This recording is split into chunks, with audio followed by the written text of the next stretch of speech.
Welcome, podcast listeners. It is episode number 315 of the Fret Talk podcast. It has seemed like an absolute age since we've done this. It won't for you guys because we will have scheduled the podcast normally, but it's been about 3 weeks since we've last podcasted, so it's nice to be back. Oh, as you heard, there was Mr. Matt Quine. Say hi, Matt.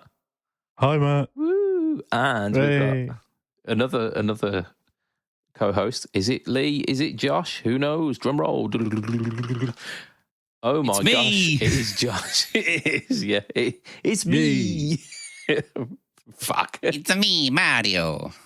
Indeed. Right.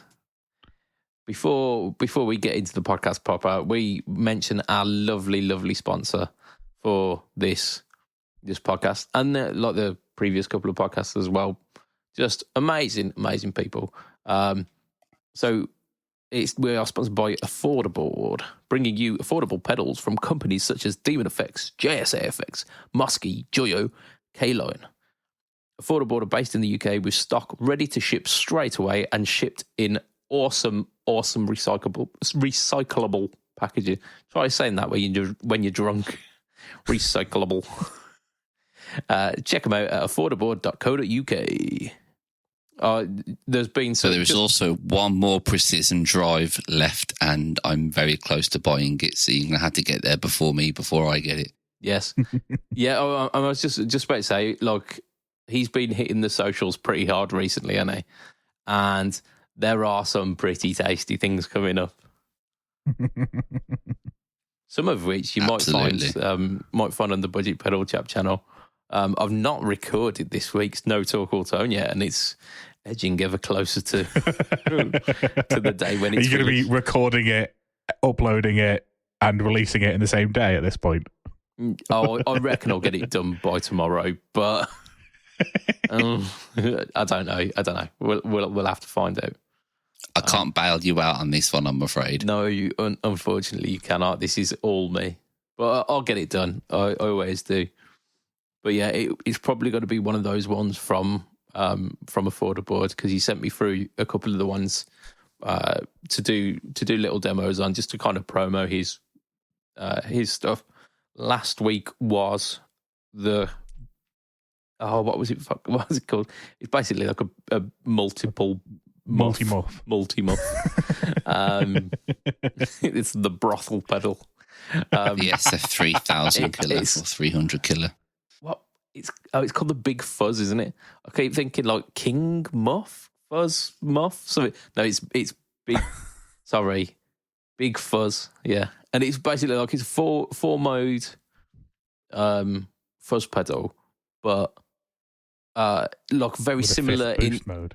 Yeah, so it's kind of like a more usable version of the SF300, where like the Super Fuzz is like balls to the wall crazy fuzz, and you get like 3 modes. This you've got 4 modes, but they're slightly more usable. You've got a pie mode. You've got a like a standard muff mode. You've got tone bender mode, and then they've got that boost mode as well. So there's some pretty cool sounds in it. Check out the video; it's really cool. Really enjoyed that one. But I think like potentially the next one might be a Mosky King of Tone, like Prince of Tone, King of Tone thing. Maybe, I don't know. Prince of King of thing. Prince of King, yeah. King of Prince. I don't know what it's called again. But Mosky absolutely killing it. They are killing it. Gentlemen. How are we? We all good? Good, thanks. All good, thank you. Yeah. Just working for a living and not getting a living. Standard fare. I was listening to the podcast that were released whilst I was on holiday, and I noticed that you can hear the little whistle coming from that cup. Yeah, we can. We just heard it then, so that'll be in this week as well. It will. I'm not going to edit it out. Why would I? You need to highlight it. I do, yeah. Like get some delay, or like put every time it happens, you need to put a different type of modulation on it. I'll tell you what, actually, in my DAW... Ring modulator. I don't want my ring modulated, thank you very much. Every time. Somebody on one of my socials this week or last week mentioned a set of free reverb and delay plugins. So I downloaded them. It was like Valhalla plugins. I can't remember what the plugins were called, but there's basically like three free plugins, and they are mental. They are absolutely fucking mental. It's like massive, like shimmery reverbs and just like crazy oscillating reverb. It's almost like, do you remember, like a couple of weeks back, I did the Mariana by Caline. Yes. That little reverb pedal. That it had a few like standard reverb modes in it, but then others were just, this is mental reverb. It's a bit like that. So if you fancy some just really crazy reverbs in your DAW, just check those guys out. Sounds like a plan. Yeah. I've been experimenting with a lot of the free ones I got through with Universal Audio when I got my interface through. Yeah. And I have been really, really, really surprised with how good they are. Mainly some of like the Tube EQ compressors and bits and pieces like that. They've been really, really good. The Space Echo is really good. They've got a Plexi style plugin again. That's really good, and it's making me even more tempted to kind of get the £40 a year subscription and getting them all. I didn't even know that they did like a subscription service to it. Yeah, it's called UAD Spark, I think it's called, and it's about £40 a year, but you get pretty much all of the plugins to use. Wow, that's a pretty decent. Say when other companies are charging like £100 for just for the version of a thing. Yeah. Like, to get all of the UA ones for £40 a year, like, okay, if you like, you can do 3 years and get £120, and that's all of their stuff as opposed to one effect for £100 or whatever it is for. I'm pretty sure that it's like you get near enough like the full catalogue of the plug. I could be wrong, but it's definitely kind of becoming a little bit more tempting as I'm starting to utilise them a little bit more. But that's just because you was talking about plugins. I'll tell you what, because you've mentioned that, we'll get into a little bit of news as we've been doing the last couple of weeks. In fact, actually, for a couple of months now, we'll intersperse news with our stuff. And you mentioned UA there. They released, it was maybe not last week, the week before, but it's news to us. They released another 4 pedals in their kind of stripped back.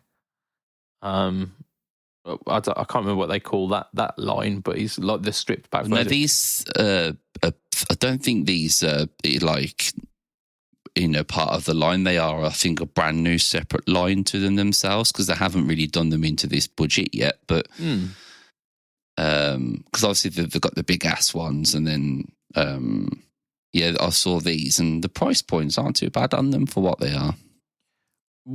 So we'll have a talk about them. Because I think they're almost there, and there's a few things that I'm thinking that just let it down a bit. But let's talk about them first, and let's hear what they're about. So we've got 4 different effects. We've got the Orion Tape Echo. We've got the 1176 compressor. We've got the Heavenly Plate reverb and the Evermore Studio reverb. I watched a video by Rhett Shull about the 1176 one, and it was actually really interesting because they were talking about how Jimmy Page got the tone for Black Dog basically by smashing a really heavily compressed 1176 into a higher headroom 1176 to get like the one's driving and then the other one boosts up the volume to be loud enough to be... Go on. That's not all he did. He actually plugged his guitar into the send, I think it was, of his head. He completely bypassed the cab and whatnot, and I read somewhere that he plugged it into either the send or the return of his amp. No, it went straight to desk. Did you get? Okay. So what? Yeah. Look, it's completely bypassing any guitar amp. It's basically just using that as the guitar tone.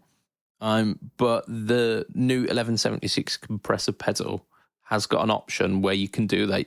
Look, it's got a dual mode, which if you gun the input volume, it guns it like you're running a really hot version into a high headroom version, and you get that Jimmy Page Black Dog drive, like really present, really crispy drive tone.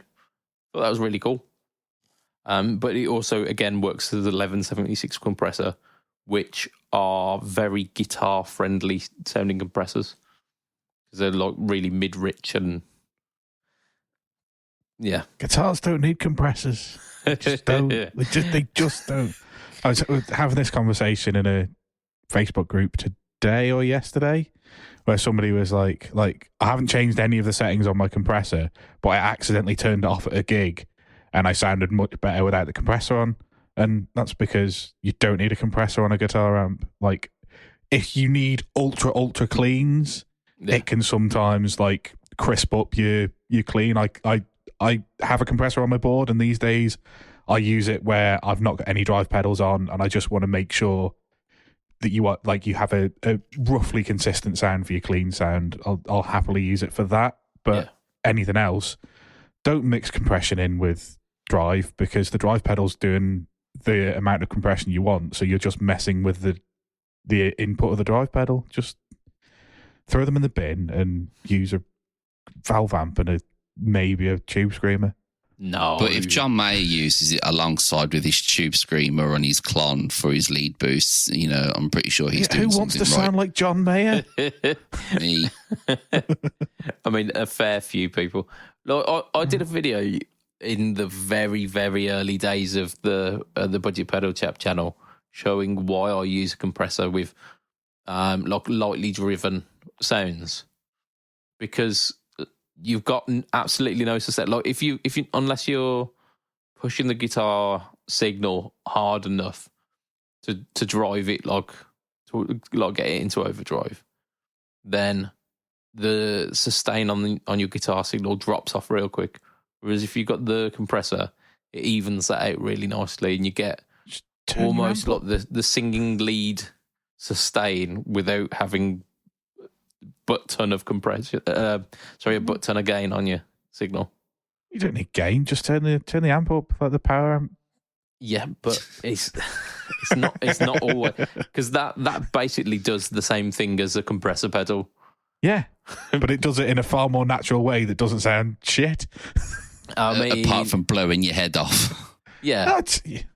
If the people in the front row can't handle it, they should have worn earplugs. Not every situation allows for a full lug and amp at full tilt. So in those situations, we use compression. But yeah, so we've got a few different things with these pedals. They are like, how would you describe them? They're like the JHS pedals in the fact that they're quite plain. They're very minimalistic. In terms of the aesthetics, I think. Yeah, they've not gone crazy with the graphics on them, but I think UA don't tend to anyway, do they? They tend to keep. No, I mean there are other ones. They've got like the whole raised bit where your switches are and sunken in bit. Like they were more interesting to look at. Their amps and their, like, what was the other? It was like a delay and a reverb and a thingy they did last Tape time. echo. And they've all got like a sunken in bit and a just to kind of give you that kind of more interesting aesthetic. Whereas, like you say, these ones are just completely flat top plain. Yeah, got the name of the thing written on them and the control names, and that's about it. There you go. So we've got the Orion is based on the Maestro Echo Plex, and apparently also emulates the preamp as well, because there's pedals like the EP preamp pedal which just does that, and then you've got pedals that emulate the Echoplex, and this does it all in the one, and then it offers you options for like. So it's got a flick switch between mint, worn, and old tape settings. So you can kind of it goes into the detail a little bit, so that you're not just getting the one sound, but you're getting like the plethora of different Echoplex kind of tones. We've obviously got the 1176, which we talked about a little bit earlier. We've got the Heavenly Plate, gives you sound of the 1950s German-made studio reverbs. Yeah, so kind of classic emulations of some really really interesting tones throughout the years, and the evermore is 70s vintage digital hardware. So again, aiming towards those kind of classic tones. The price point, we're talking $218 for the majority of them, and then $199 for the 1176. If they had certain other features, you could justify this a little bit. However, these are mono in, mono out, which, like for me personally, I don't necessarily use stereo effects because I'm running just a single mono signal. However, for that price point, for like nigh on 200 quid, you kind of expect stereo. What others might suggest as well, especially for the Orion, is tap tempo. Because or a way, at least a way of accessing tap tempo, like an expression out or whatnot. So it just falls short a little bit. Just falling short right at the end, I think, because there are options. I think they need to, like with these pedals, they need to be more. I think £150, 160 euros sort of thing. I think would be quite acceptable for them, I would say. That's not going to happen with UA, though, is it? Yeah, that's the thing. Yeah, that's the whole thing. And I think they're still, it's going to be their most affordable range, much like with the Victory pedals, the most affordable ones are at like, £200 sort of ballpark, which you can kind of get better things that do the same thing, but a little bit less. Yeah, so like the alternatives for for a couple of these reverbs, or like the Echoplex. I mean, you've got the is it the MXR Echoplex, or is it Dunlop who do the Echoplex pedal?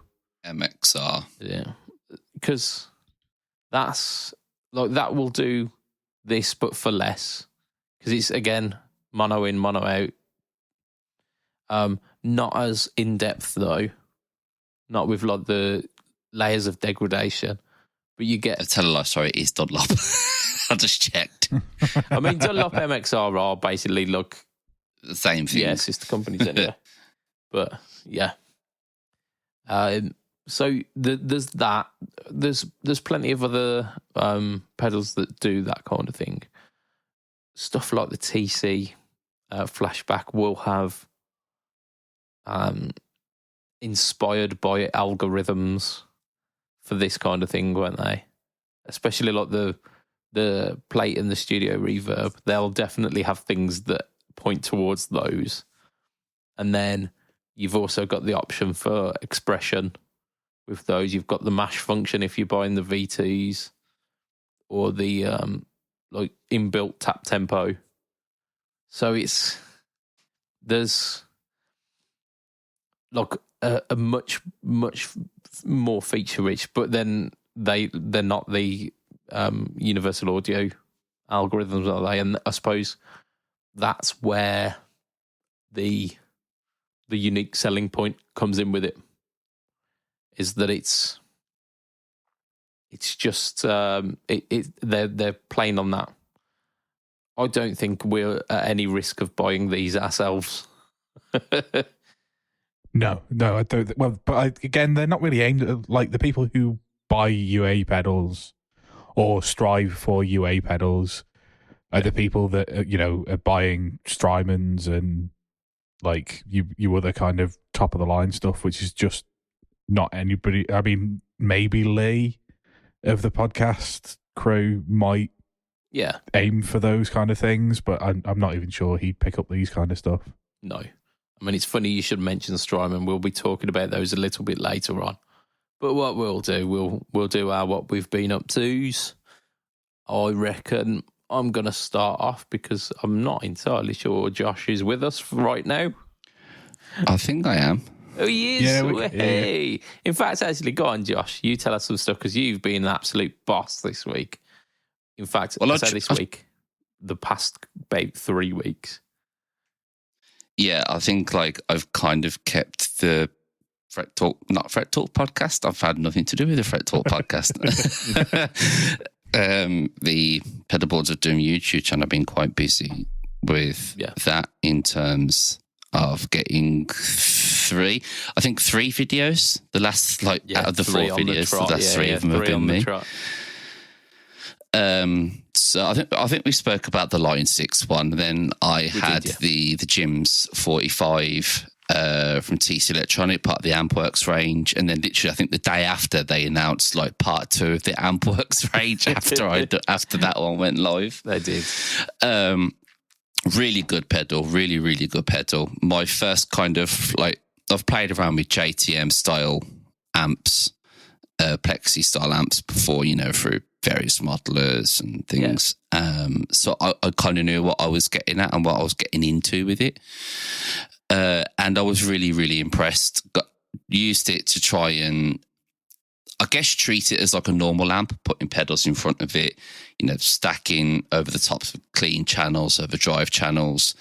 And I really enjoyed it, especially putting a gold style overdrive, shall we call it, over the channels, because you can kind of go clean, boost, and then that on top, or drive and boost and putting that on.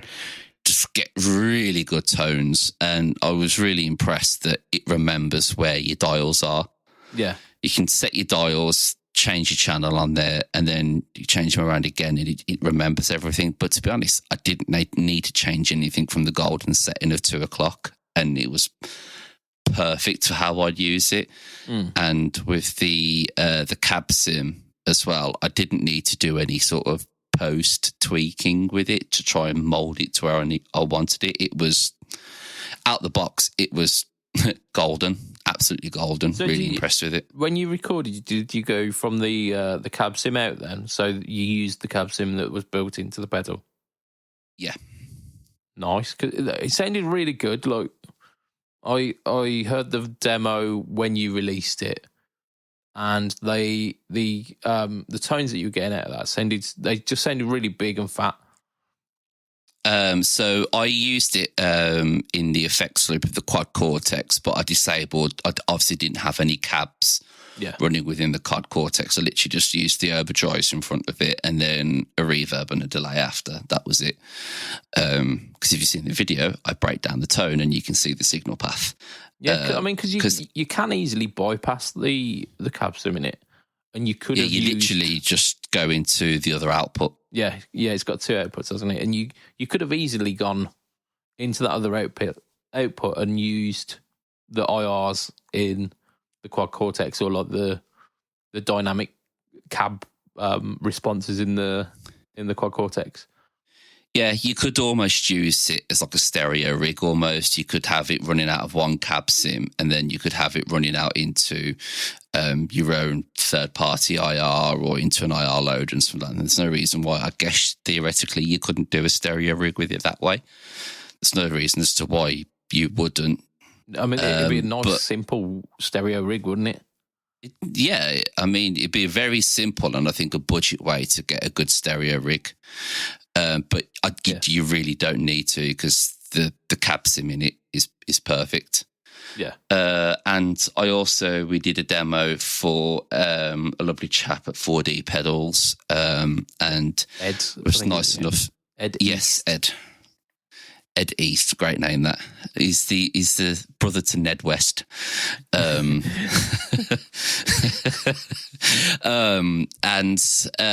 I must admit, when like we've dabbed our foot into 3D printed pedals before, and I didn't know what to expect. I was a little bit like, okay, let's get it over and done with. And I was, the tones are actually really good.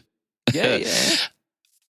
I did go into it with a little bit of skepticism, because I was like, 3D printed pedal, it's quite small, and I wasn't expecting it to be great. And I got some really fat, like almost bit crushy synth style tones out of the fuzz, which I really like. You know me, I like my fuzz over high gain, and just to kind of break up and self-bias and self-clip almost. And it came out really well. Put it over 3 styles of amps, like a medium gain JCM style, a low gain sort of plexi, and then a clean, and it worked over all 3 of them. Yeah. And Ed seemed really happy, and he was saying that I got tones out of it nobody else had done really so far. So I was like, hey, win-win. And for the price point that he's kind of going to be putting these on the market for, about £35-40, I think it's an absolutely killer first. If you want to look for your first foray into fuzz, it's pretty good. There are some drawbacks with it, like not having an LED, on the pedal, as we've kind of discussed. If you're in a gigging environment, could be a little bit of like a hindrance, because you might not know if it's on or off. And I think the jack placements are, like we described it, as chaotic. Yeah, it's definitely got a chaotic energy to it, because it's shaped like a star. So there's absolutely no way of getting them in a uniform kind of way. They're like just top mounted or. Which made, when I was filming it, like I had to loop the cables through like the inside of the bracket, like almost like the bracket or the strips on the Marcus Vert that I've got, to make sure that like kind of the pedal was going to stay central for when I was filming it. And which ultimately the memory card decided it didn't want to play a ball and only recorded 30 seconds of it, and then decided it didn't want to work. So I was like, oh, fudge. But yeah, really good pedal. Both of them really good pedals. So go and check them out on Pedalboards of Doom. Yeah, I'll be releasing mine not too long. I think maybe by the time this is it'll be out tomorrow. If I get my finger. I've recorded basically the majority of the demo. And again, like yourself, I had an issue where it was my computer this time. It recorded 15 minutes of the audio, because I record like the video with my camera, but I record my voice audio with the microphone that you're hearing right now, because it sounds nice and crisp. And it recorded 15 minutes of like my talking head thing out of 21 minutes. So I've got like another 6 minutes of just crappy camera audio. I was like, I could. Because like when I edit it down, it'll end up being about 1.5 minutes. And I'm like, I could do that. I could have like 4 minutes of the video with beautiful sounding audio, and then like the last 1.5 minutes sounding a little bit crappy. But just EQ it. Yeah, I mean, I've got it where like I've added like some effects, and I've added some like clean up effects on it, and it sounds passable, but I'm not happy, so I'm gonna have to just record that last little bit of the. Well, surely you just work out what you were saying and then dub it and just do it. What you need to do is just do it so it doesn't quite sync with your mouth properly.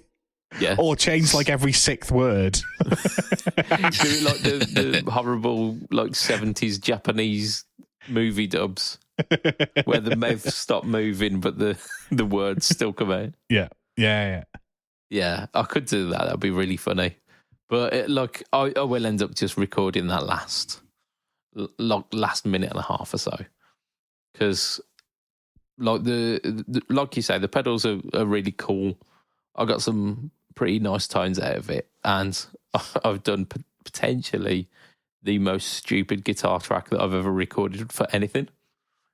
I think there ended up being about 9 guitar tracks that I used for this thing, and the majority of them are just like harmony guitars. So be aware, you'll get some delicious harmonies. Sounds really good. I've not done it stupid where it's just like unmusical. It sounds very, very tasty, but it's very silly as well. So you just had a lot of fun like with silly. It. Yeah. I think that's the main thing, that I got lost in the tones and I was just having fun with it.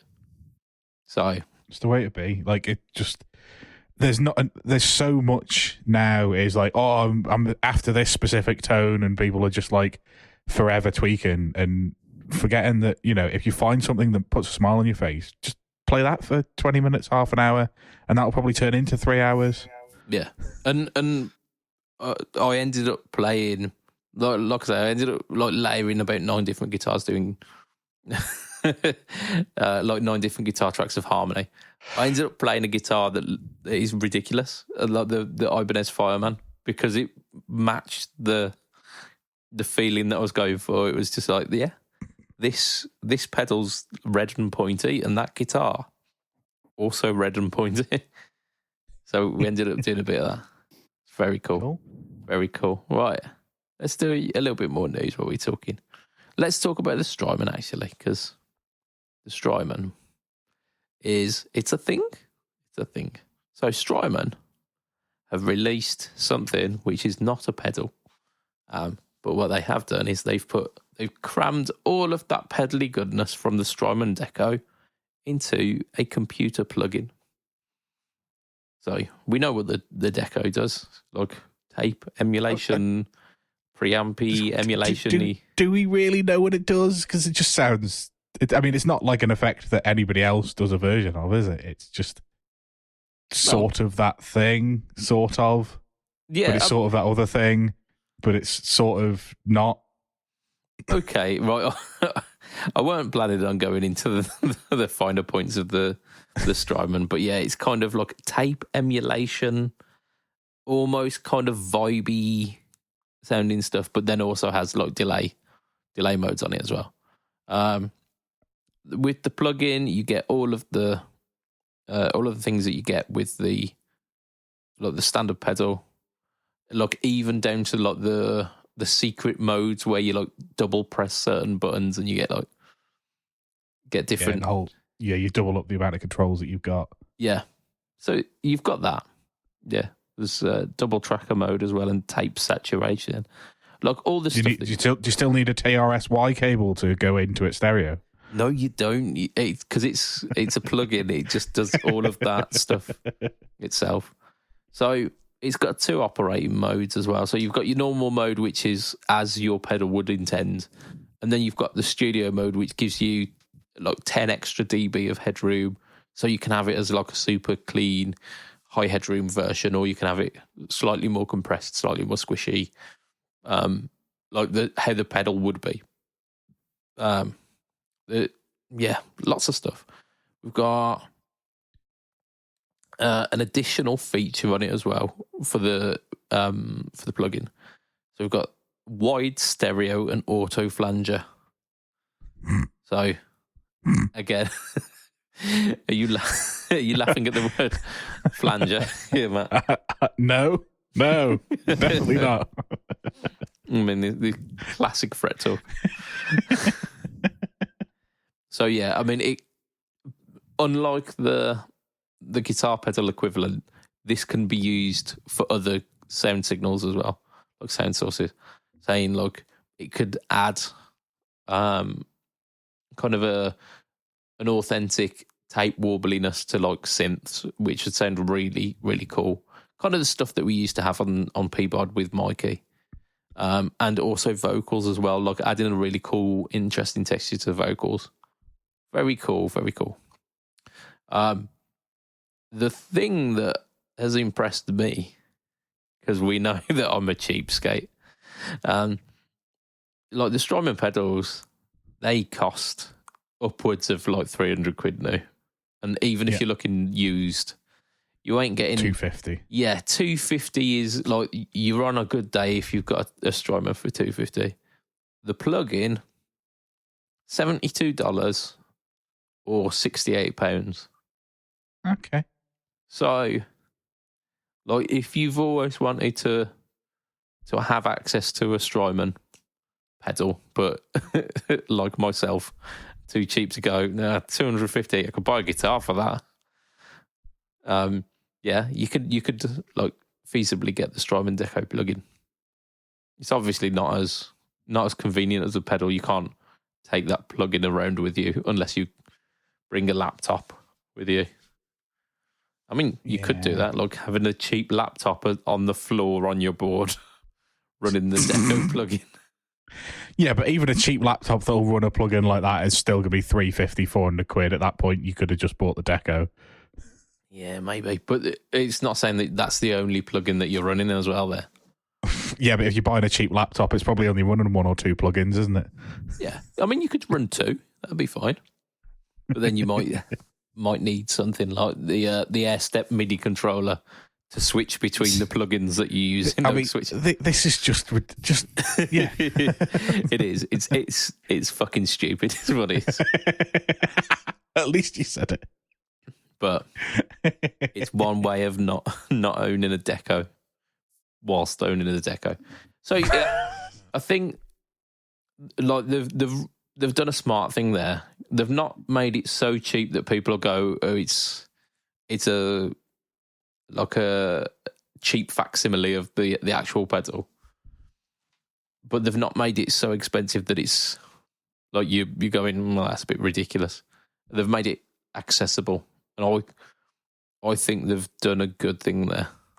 And we might end up with multiple Strymon pedals as plug-in options, basically. If they did the Volante in a plug-in version, I am signing myself up straight away, because that's the only Strymon pedal I really want. Is the Volante. Yeah. And much like if myself, they did a plug, you're not like dropping 300 quid on a. Well, I think then weren't the Volante like 600 quid, because that was the big wide, slightly thing. wider box. Yeah, they go for about 300 on Reverb secondhand occasionally. Not I saw one once at two. Not that I've been looking. I did see one at 240 the once, and I was like, I'll get it when I get paid. And then when I got paid, it had gone, of course, because it was stupidly cheap. It will have completely disappeared by that point. But yeah, I think that's pretty cool. I think Strymon are doing a good thing there. What I would like to see, maybe in the future when they've done like 4, 5 or 6 of them, where they do that subscription model, you pay 40 quid a month. Sorry, 40 quid a month. Fuck no, 40 quid a year, and you get access to like the whole Strymon catalog. Yeah, catalog. That would be really cool. Strymon, it'd be 160 quid a year, wouldn't it?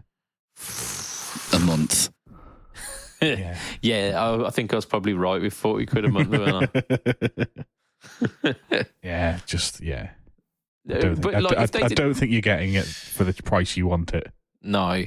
But that's sort of fun enough. It kind of begs the question, if they can make, essentially the algorithms to be a 60, 70 pound plugin. Yeah. That means they have the wherewithal to be able to just make that into a pedal for about the same price. No. It's the computer that's attached to that plugin, basically. Cheap as nails case, just a general metal case. But you can't have a cheap as nails, like DSP chip, like a processor. If you use a cheap as nails processor within the pedal, it's going to sound like wet farts. Yeah. You're going to have... I'm sure you can find them on AliExpress. I know a guy who knows a guy kind of deal. I mean, I'm not... Get yourself some Wish processors, you'll be fine. I'm not here justifying the fact that like Strymon pedals are going for like ridiculous chunky money, but I'm saying getting a Strymon pedal for 68 quid it's not on the horizon anytime soon at all. Literally got more chance of pigs flying. Yeah, absolutely. Mind you, like there are companies releasing full-blown multi-effects processors for like 200-300 quid these days. So, which we might talk about in the Patreon. Yeah, absolutely. Don't know what you're talking about. Well, you will if you check out the Patreon. You definitely will. Am I going to be on the Patreon? Get with the program, Matt. I think you will, yeah. Okay. I'm hoping you are, because if not, I'm talking to myself. Right. Okay, I didn't get the invite then if you're talking by yourself. We're doing yeah. I can't Forget see the Patreon. I can't I'll get see my own Josh. Patreon with blackjack and hookers. I mean, I'd sign up to it. I'll talk about what I've done this week because I haven't really done a lot because I've not been back in the country for so long. But I have. It's end of an era stuff this week. Between coming back from holiday and now, I did a gig. It was a nice local gig, so I got home at a decent time, which was nice. But it was our final gig. Like our band are winding up. I mentioned it in the Harley Benton Fusion video. Is that like the band that I'm in are winding up, and I thought I'd take this one last opportunity.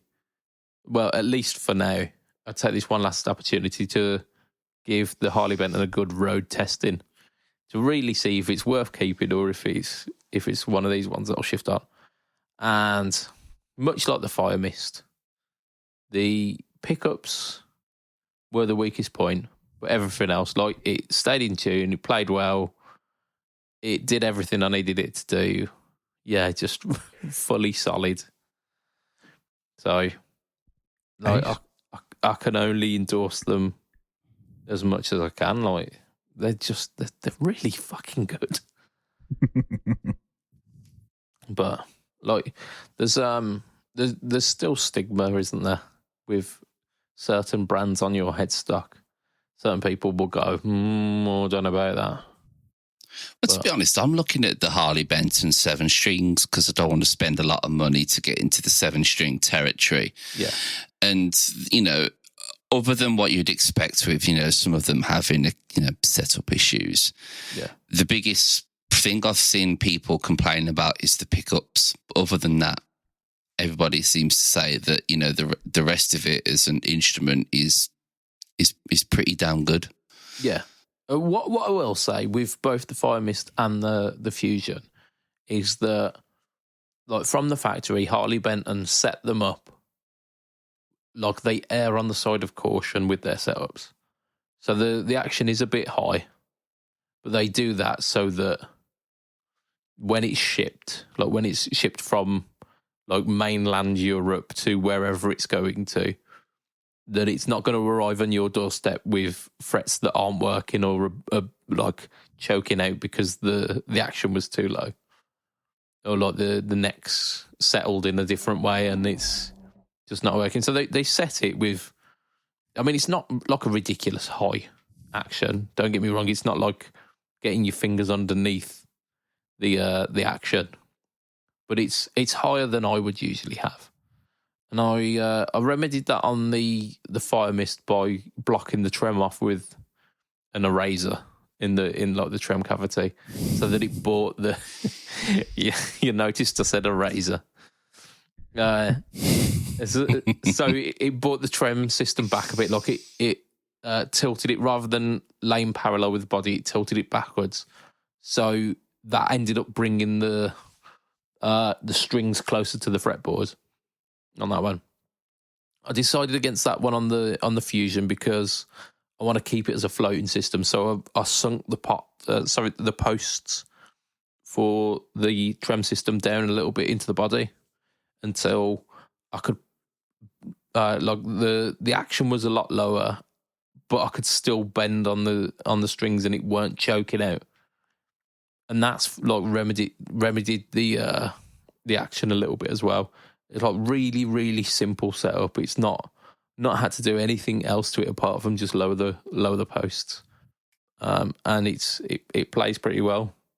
I know I could probably get it even better than that, but this was like I took it to practice on like Thursday and we were gigging on Saturday. So I was like, I've got to do something quick to make it a little bit more playable. So I lowered the posts. So yeah, like if you are buying a Harley Benson, just be aware that they do set them up very cautiously, shall we say. Like the intonation's fine, and it's a nice setup job in terms of like it's nice and even, but it's just a bit high, and it's just and like from like my opinion of that, I'm thinking it's just because like it could be going from Germany, like a German factory, all the way to America because they ship internationally. It could be going to the UK. It could be going to like any number of like Asian countries where like the temperature and the humidity are completely different than mainland Europe.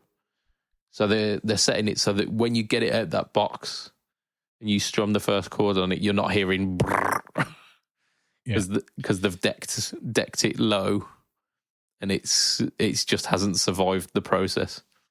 So beggars the question: is she a keeper? Yes, I'm pretty sure because like it played well enough. It will require me changing the pickups. There's no doubt about that. I mean, but so do all of your Squires and Fenders and Gibsons and yeah, all of the guitars that you own. So I mean, there is that. Look, if I were to go out and buy like the Esquire equivalent, if I was to buy the classic vibes, I probably wouldn't change the pickups out of them because they're pretty decent. But the classic vibes are also an extra 150 quid on top of what you paid for that now. I mean, they're 400 quid now. Yeah, I mean, it's definitely more than what I paid for the Fusion because I got it on like 25 for 25 or whatever it was. Yeah. I mean, so in the video that I did for the Fusion, I looked up like the equivalent, like within the same kind of like within £100 either way, and I came up with like the Yamaha Pacifica.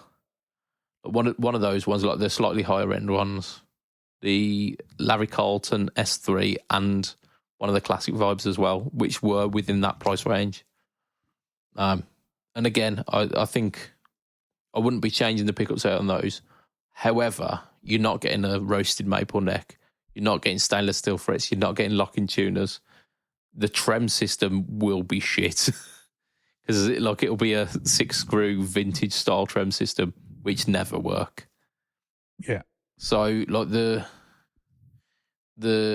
compromises that I'd be making for that is basically the pickups. And the pickups aren't terrible. I think I could get around changing the pickups out by running a treble booster always on. That would add the clarity back into those pickups. But I don't want to. Like Treble Boost has introduced noise.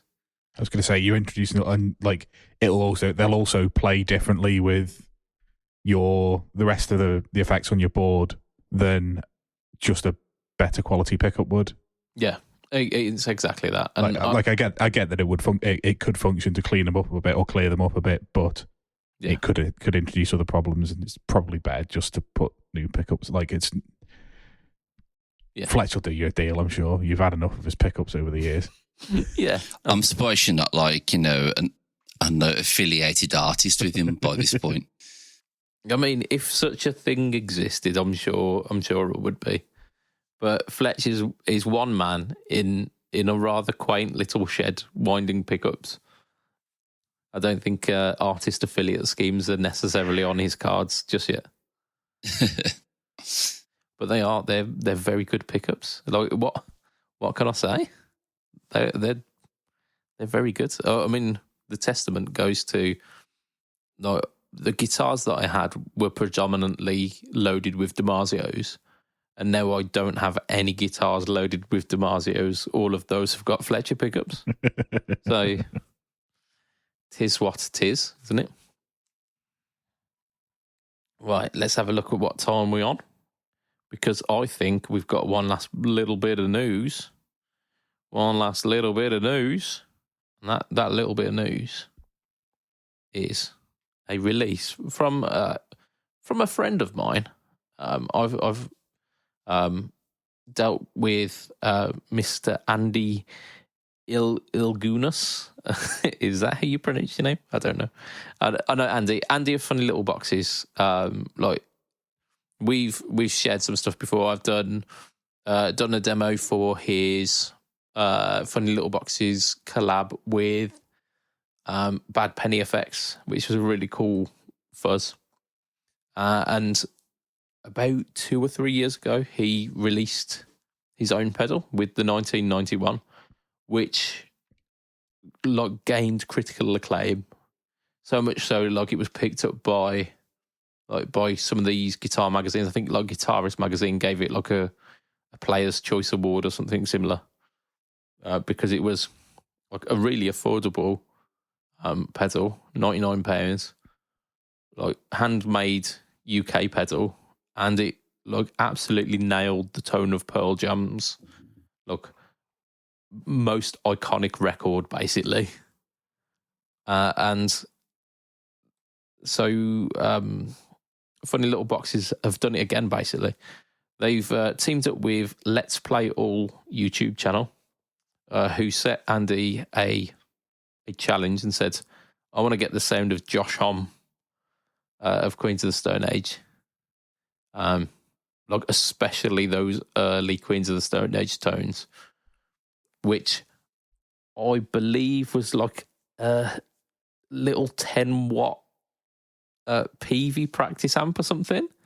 Yeah, there's a couple of other things going on, but yeah, for the most part, it is all on 10. I think an 8-inch speaker, 10-watt practice amp. Yeah, everything to the complete max with a load of EQ all over it, and obviously not recorded like it was in a teenager's bedroom, like you heard the PV with everything on 10 as a 12-year-old going, this is amazing. Yeah. So, I mean, that's quite a difficult thing to emulate, isn't it? You're trying to emulate the sound of a professionally recorded, but a very specific drive tone going through a very specific speaker EQ, and all of this has to go into a pedal that you're going to put into the front end of any amp and sound like that. So it's quite the ask. The R&D for this pedal has been going on a little while, because I remember hearing about this being in the pipeline maybe about a year ago. But it's finally come out now, and it's called the Skeleton Key. So it's really cool. Yeah, sounds of Josh Homme. What makes it really, really interesting is that the artist who did the pedal art on the front of it is Boneface, who also did the art for Queens of the Stone Age album covers, which just amazing that they've managed to get that collaboration. There's mention of it being like op amp based distortion. So is it going to be muff like sounding? Is it going to be like that kind of? But it's gonna be that with lots of tweaks. I was going to say it'll have to have tweaks because it's not a very muffy sound. Like certainly the sounds I remember of the early Queens of the Stone Age records, it's not really muffy. Like it's like nothing else. Like I don't think I've heard that sound on any like from any other artist. I don't think I've heard anybody like all the YouTube channels do a sound like X, but I don't think I've ever seen anybody do sound like Josh Homme on a budget or on a no budget, because I don't think it's a sound that people think of that often. But I absolutely love Songs for the Deaf. I mean, I love it more for just Dave Grohl's drumming on that. I think is probably the best thing he's ever done. Yeah. I genuinely think his drumming on Songs for the Deaf is the best thing that Grohl's ever done. He was a drummer in Queens of the Stone Age for one album. For the first, he never toured. I think he toured with them for a year, maybe. But so their drummer left just before recording this album, I think. And they couldn't get, or they didn't have anybody in, and Foo Fighters weren't touring, and Josh Homme and Dave Grohl knew each other, and Grohl ends up drumming for this, and some of the drums on this album, on that Songs for the Deaf album are absolutely incredible. But I mean, I love the guitar tone and the bass tone. The bass is all driven as well. On that album, it's just it's a very different. It's not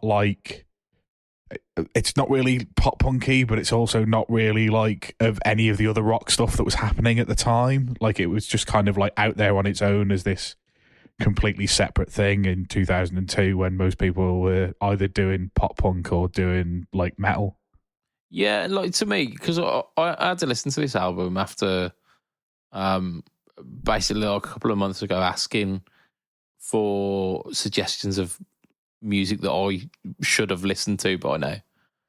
And like that album came up. So I listened through that album. Not necessarily like my wheelhouse at all, but there were some interesting interesting parts in it. And what kind of struck me was it was kind of like old school like 70s blues meets kind of grunge elements. So you've got like that kind of dirty garage rock sound, but mixed with like some kind of the bluesy tropes as well. And it was, it was like a really interesting Venn diagram meeting of those two worlds, isn't it? Yeah, and like they pull influences from all over the place. They're all like quite a wide range of things. And like I say, like I think it's called Songs for. So the album is Songs for the Deaf, and I think the song As Song for the Dead, like the intro to it is just like that guitar tone that we're talking about now, but with a filter over it, so it sounds like it's in another room. And then you've got Dave Grohl doing like some like really big kind of like tom and floor work to bring it all in, and then the filter disappears and the whole thing just smashes you in the face after like a 40-second intro. And it's just like I was listening to this as like I didn't have it the year it came out, so I was probably 13, 14 when I found this. And it was just like one of those things that it just absolutely blew my mind at that time. Yeah. You wet yourself. Yeah. Yeah. I mean, maybe not wet myself, but I messed myself. Yeah. So it's really cool that Funny Little Boxes have chosen this sound as their next inspiration. Because, look, again, the Pearl Jam 10 tone was not necessarily like one of the top 10 tones that people are pointing towards, is it? So I'm liking the fact that he's really kind of looking at these niche tones and going, we're going to nail that one. So you should I'm really do interested. Soundgarden 4th of July. I mean, what you need to do is now suggest it to him. Just like get him on the social media and just go, look, this is what I think your next thing should be. Because like he'll take the advice, he'll take the suggestions, and if there's anything that particularly sparks his interest, he'll go for it, I reckon. But for now, like this funny little box, his skeleton key is just literally released, so we'll like potentially be hearing some demos of that coming out pretty soon, and see how close it gets. I think, like the 1991, it'll probably be a wait list for it. So you'll go onto a wait list, and then once a certain amount of that wait list gets fulfilled, it'll be a case of, okay, you're on this list, we'll build that batch, and then you get it. So it's a really cool system. Way up.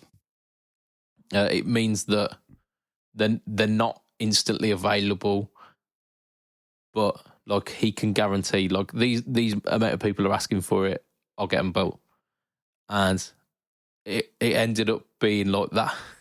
They ended up having to extend the pre-order lists for the 1991 because it became so popular. So I'm hoping this happens again for the skeleton key. So I know a lot of people. I really do, because I can't get onto it this month. I've just started privately going for ADHD meds, which isn't cheap. Yeah, and had a few other outgoings this month. But if it was any other month, I'd have jumped on that pre-order because, yeah, I think it's just really interesting to go for that kind of sound. Like you say, I don't think anybody else has ever done it, and it's just a sound from my childhood that I'd like to have in my arsenal. Yeah, right in your arsenal.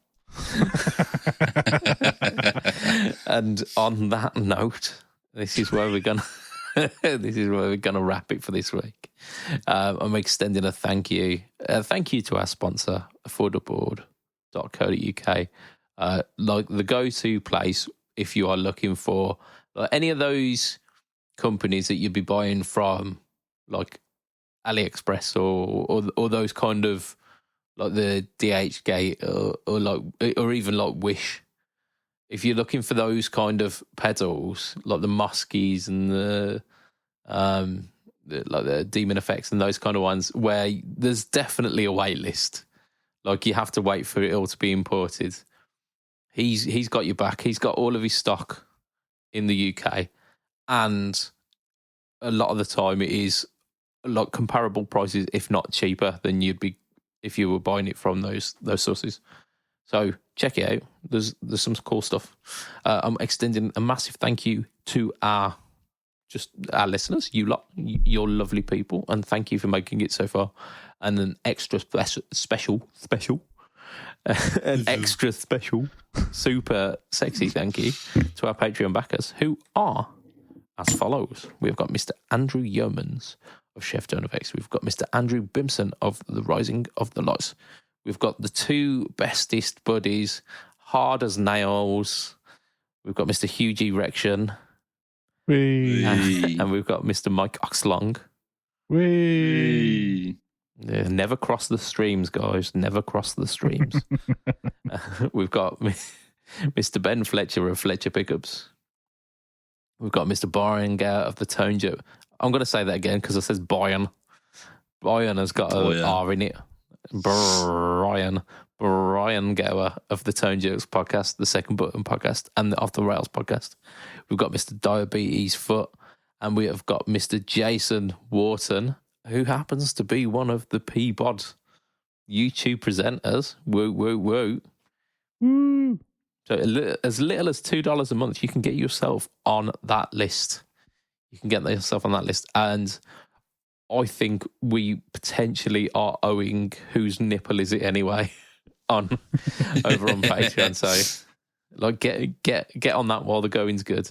Because I think if we do that, it's not going to be staying up forever. Yeah, it'll be a limited run. Yeah. Like maybe up for a month. Whose nipple is it anyway? And I'm just saying it here, like here and now. I'm going to throw some red herring nipples in there. So, well, you need to get like some famous nipples in there. Like, I'm sure Flea's nipples are all over the internet, aren't they? And Flea's dick is all over the internet. Like, yeah.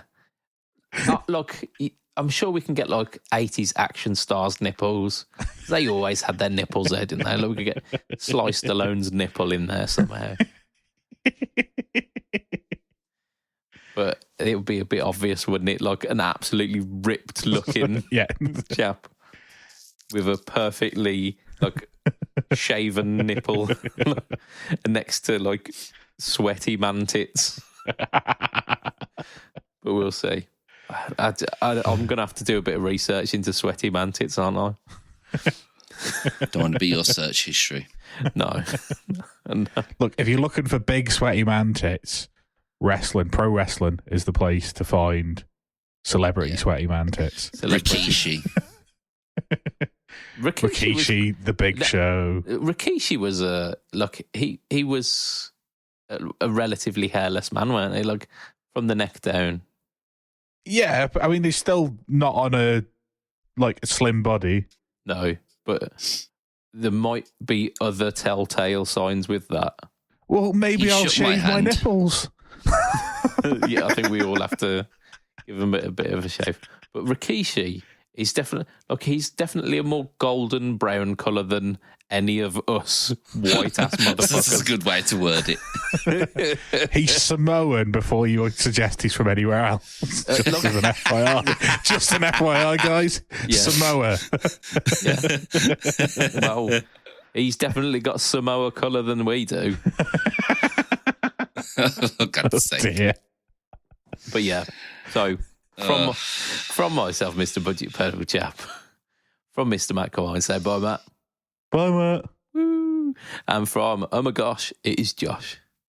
It will be a tatty bye and good night for this week. Bye.